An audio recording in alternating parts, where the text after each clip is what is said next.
ফরিদপুর ও দেশবাসী সবাইকে Arif football academy Faridpur সদর কমিটির পক্ষ থেকে আন্তরিক শুভেচ্ছা ও অভিনন্দন। আমি বিগত কিছু সপ্তাহ বিভিন্ন জায়গায় আসলে ঘুরতে যাই, ফুটবল খেলা দেখতে যাই। যাওয়ার পরে আসলে বিভিন্ন জায়গার খেলোয়াড়রা আমার অনেক প্রশ্ন সম্মুখীন করে। এই প্রশ্নগুলোর সম্মুখীন আসলে খুব কঠিন পর্যায়ে চলে যায়, যেটা উপস্থিতি অনেক সময় দেওয়া যায় না। তারপরেও যতটা প্রশ্ন সম্মুখীন আমি হয়েছি তার কিছু জিনিস আমি আপনাদের মাঝে তুলে ধরতে চাই। আমি ফরিদপুর সদরের একজন ছেলে, ফরিদপুর জেলার সদর থানার। আমার নাম মোহাম্মদ আরিফুর রহমান। আপনারা অবশ্যই আমাকে চিনেন। আরিফ ফুটবল একাডেমির প্রতিষ্ঠাতা পরিচালক হিসাবে আমি আছি। আর এই প্রতিষ্ঠানটা, ফুটবল একাডেমিটা আসলে ফরিদপুর জেলার প্রত্যেকটা মানুষের জন্য আসলে আমার করা। কারণ আমি যখন ফুটবল খেলা থেকে চলে যাই, তখন আমার কিছু বন্ধু আছে, আসলে তাদের কথা না বললেই নয়, যেমন রুবেল, হোসেন, এরা ঢাকা থেকে তারা জোর করে আইনে ফরিদপুর শহরে আমার ফুটবলের পক্ষে নিয়ে আসার পরে আমাদের সাথে কথা বলি যে বন্ধু তুমি আবার ফুটবল করো। বলার পরে আমি দেখি যে আসলে আমরা তো শহরমুখী সবাই খেলাধুলা করি, গ্রাম তো আসলে বঞ্চিত ভালো মতো খেলা দেখে। তার প্রতিটি গ্রামে যাওয়ার পর আমার প্রশ্ন করা হয় যে যে তুমি এত গোলাপান নিশ্চয় ভর্তি করছে, তুমি কি করতে চাও? আমার চিন্তা গিয়ে আমি আসলে ভালো খেলোয়াড় বানাইতে চাই, কিন্তু এই শুধু খেলোয়াড় নয়, আসলে একটা খেলোয়াড় হইতে গেলে তার শিক্ষাগত যোগ্যতা লাগে, এটা আমরা সবাই বুঝি।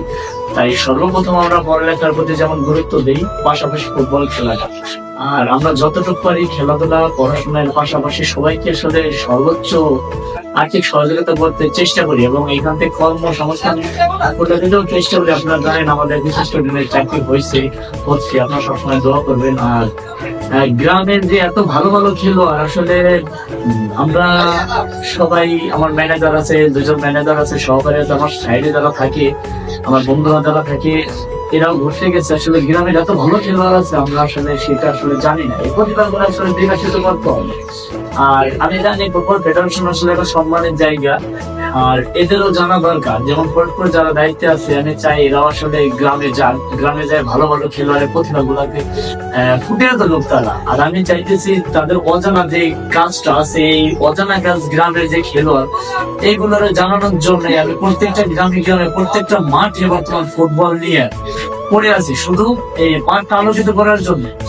আমাদের যুব সমাজ ধ্বংস হয়ে যাইতেছে, মোবাইল আসক্ত, নেশা, আনন্দ, এগুলো আসলে প্রাণ করে আসলে সবাই দূর দিয়ে গিয়ে চলে যাচ্ছে। তাই আমি এখান থেকে যতটুকু পারি ফিরিয়ে আনার জন্য সবাইকে মাঠমুখী করতেছি। সবাই আমার জন্য দোয়া করবেন, যারা প্রত্যেকটা মাঠ দেয় অনুপ্রেরণা করতে পারি। আমার এখানে প্রায় 240 স্টুডেন্ট আছে যারা খেলা শিখে, তারা ছোটরা বড়রা সবাই আসে। আসলে ভাই একটা জিনিস দেখেন, যারা স্টুডেন্ট পড়ালেখা করে তাদের ফুটবল খেলার সুযোগটা খুব বেশি, কিন্তু এমন ভালো ভালো খেলোয়াড় আছে আমি দেখছি তারা কর্ম করে, দিন মজুরি ট্রেনিং খায়, এদের খেলার কোন রকম সুযোগ নাই, কিন্তু এরা মাঠে খেলতে আসে, তাদের কোন রকম মূল্যায়ন করে না মানুষ। কারণ কি?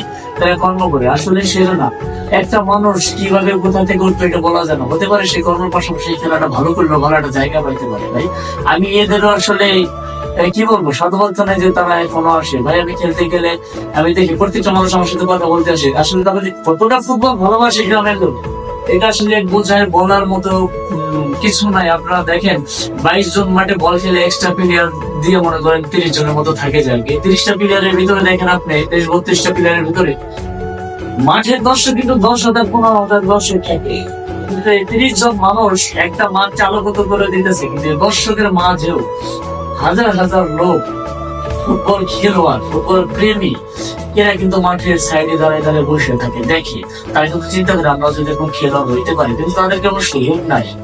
কারণ আমাদের থেকেও তারা ভালো ভালো প্লেয়ার বসে থাকে, আমি দেখছি এগুলো ভাই।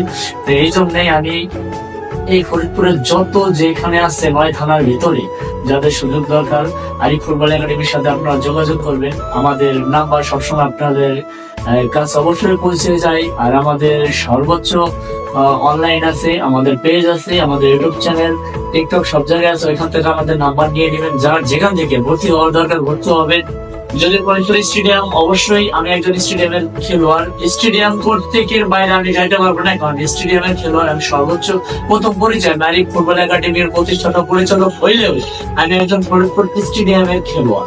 এই পরিচয়টা আমার সর্বপ্রথম পরিচয়, তারপরে আমার একাডেমি। তাই আমরা স্টেডিয়ামের কেউ বাইরে না করলে যারা স্টেডিয়ামে যে সুযোগ না পান, যে কষ্ট হয়ে যাইতেছে দূর, সেই ক্ষেত্রে আসলে তারা আপনারা আমার এখানে আসেন। স্টেডিয়াম তো আপনাদের সাধুবাদ জানাবে আরেক ফুটবল একাডেমিতে আসার জন্য, তারা অনুপ্রাণিত করে। আসলে আমার ফুটবল জগতের, আমাদের ফরিদপুর বৃহত্তর ফরিদপুরে একজন যে নাকি কোচ হিসাবে আছেন, ফরিদপুর খেলোয়াড়দের তৈরি করে ফুটবল, সে আবুল কাশেম ভোলা ভাই, তার প্রতি আমার আসলে সম্মান কতটা সেটা আসলে বলে বোঝানো যাবে না। এবং বর্তমান সময়ের তরুণ প্রজন্মের নতুন উদ্যোক্তা আমাদের মোজাহিদ বেগ কাকা, আসলে তারও কথা না বললেও নাই। সে ফরিদপুরে আসলে ফুটবলের প্রাণ ফিরিয়ে দেওয়ার চেষ্টা করতেছে এবং পাশাপাশি আসলে ধর্মীয় কাজের জন্য সে সবসময় অগ্রসর। আসলে সাধুবাদ জানাই এদেরকে।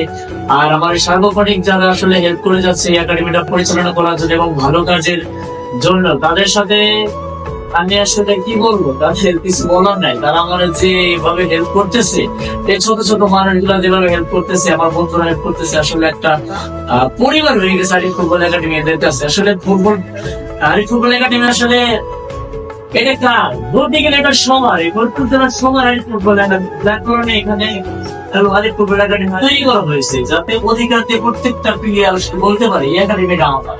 আমাদের একাডেমির আসলে নিয়ম এবং নিয়ম নীতি যা আছে একটা আদর্শের ভিতরে ভাই, এটা সবসময় আপনাদের জন্যই হয়। আমরা যেখানে খেলতে যাই, আমার খেলোয়াড় গুলা, আমার প্রতিষ্ঠানে যারা কর্মকর্তারা আছে এবং যারা দায়িত্বরত অবস্থায় আছে, আমরা চাই একটা আদর্শবান খেলোয়াড় হিসাবে তৈরি করতে।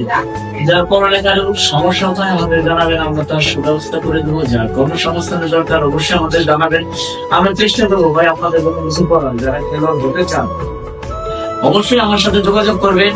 সরাসরি আমি কথা বলতে পছন্দ করি ভাই, আমি মিডিয়ায় কম আসি, এটা সবাই জানে। তারপরেও এখন আসতে অনেকে আমার বলছে ভাই আপনি একটু মিডিয়ায় কথা বললে আমাদের ভালো লাগে, আপনার সাথে যোগাযোগ করার জন্য। সেই কারণে আমি আসলাম। আমি জানি মাঠের পরে আসলে আমার সাথে অনেক লোক কথা বলে ভাই, মিডিয়ার থেকে আমি ভালোবাসি প্রত্যেকটা মানুষ।